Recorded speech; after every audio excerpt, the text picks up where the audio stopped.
Mixing സ്റ്റുഡിയോയില് Vishnu ചെന്നിട്ടില്ല, ഉണ്ണിയാണ് മുഴുവൻ ഇരുന്നത്. അതിന്റെ തെളിവ് ഇന്നലെ അദ്ദേഹം പറഞ്ഞ സ്റ്റേറ്റ്മെന്റ് ഉണ്ട്. ഉണ്ണി മൂർദ്ധൻ ആണ് മാളികപ്പുറം സംവിധാനം ചെയ്തത്. അത് മിക്സിംഗ് സ്റ്റുഡിയോയില് വിഷ്ണു ചെന്നിട്ടില്ല, ഉണ്ണിയാണ് മുഴുവൻ ഇരുന്നത്. അതിന്റെ തെളിവ് M.R. രാധാകൃഷ്ണൻ, നമുക്കെല്ലാം അറിയാം, അദ്ദേഹം എടുത്ത സിനിമ എല്ലാം മിക്സ് ചെയ്യുന്നത്.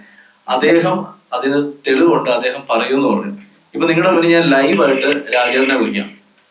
ഈ രാജേട്ടൻ ആണ് സുമുദ്രവും മിക്സ് ചെയ്തത്. രാജേട്ടൻ ഞാൻ പ്രസ് മീറ്റിലാണ്. അതായത് ഇന്ന് രാവിലെ പറഞ്ഞ സ്റ്റേറ്റ്മെന്റ് ഉണ്ട്. അതായത് നമ്മുടെ വിഷ്ണു ശശിശങ്കർ മിക്സിങ്ങിന് ഇരുന്നിട്ടില്ല, ഉണ്ണി മുതലാണ് ഫുൾ പടം ഇരുന്ന് മിക്സ് ചെയ്തത്.